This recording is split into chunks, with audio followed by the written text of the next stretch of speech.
A rod of length L lies on the x-axis with its left at the origin. The rod has a non-uniform charge density, lambda is equal to a positive constant by x. And the following integrals and Taylor expansion may be helpful for some of these questions. In part A, calculate Q, the total charge on a rod. So if we take a differential element of charge, dq, that's at a distance x from the origin, then the total charge is the integral or sum over these differential charge elements. So dq is the linear charge density by dx, and we integrate from x equals 0 to the length of the rod. So this integral evaluates the BL squared on 2. Now consider the point P on a negative x-axis at a distance d from the origin. Calculate the electric field at point P. So recall the electric field is Coulomb's constant by the integral over the charge, and we're integrating the reciprocal of the squared distance of the element to point P, and the electric field points in a radial direction away from the differential charge.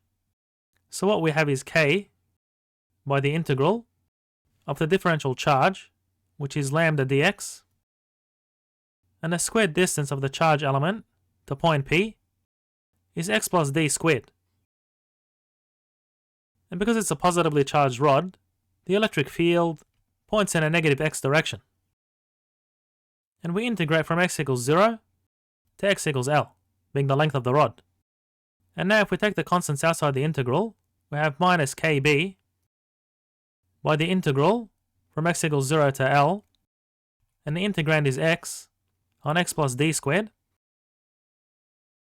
integrated over x. And the electric field acts in the minus I direction, where this unit vector is also constant. And using the result of this integral, we get E is minus kb by d on x plus d plus the natural log of x plus d evaluated at x equals 0 on L. And the electric field acts in the x direction. So what we get is minus kb by d on L plus d plus the natural log of L plus d minus 1 or minus L plus d on L plus d, which gives a minus L in a numerator, and minus the natural log of d. So using our rules for logarithms, we get L plus d on d, or 1 plus L on d. And bringing the negative sign inside the brackets, we get the following result, where the electric field acts in a negative x direction. So this here is our expression for the electric field. And now we can calculate the electric potential at point P and set the reference of the electric potential to be 0 at infinity. So therefore we can write the electric potential as Coulomb's constant by the integral over the charge, and we're integrating the reciprocal of the radial distance from the charge element to point P. So what we get is K by the integral of the linear charge density over x, so that will be bx dx, and the distance from the charge element to point P is simply x plus d. And we can take the constant outside the integral, being b, and integrate from x equals 0 to x equals L.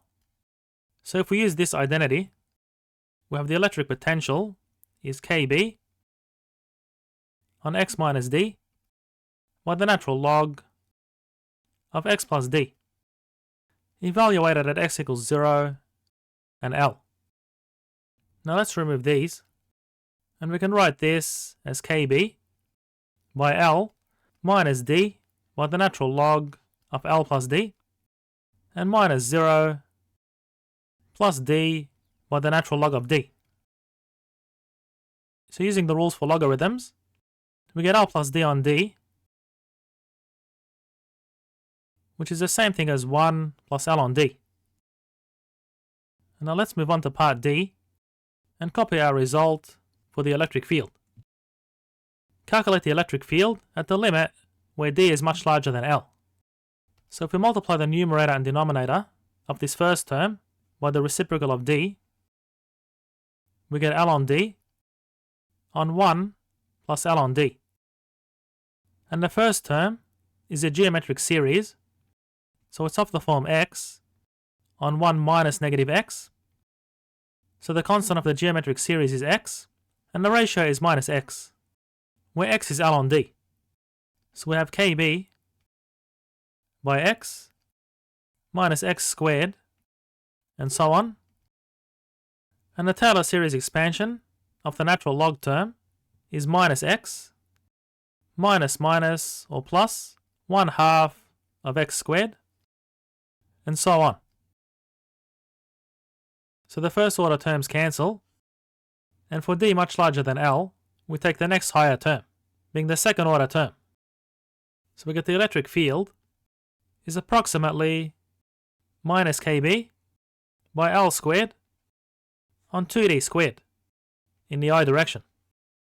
And recall that the total charge on a rod is BL squared on 2, so we can write our electric field as minus KQ on D squared. So it acts in a negative x direction and behaves like a point charge when the distance along the x-axis to point P is much larger than the length of the rod.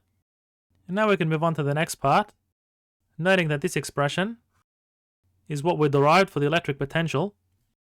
So we calculate the electric potential with reference at infinity in the limit where the distance of point P to the rod is much larger than the length of the rod.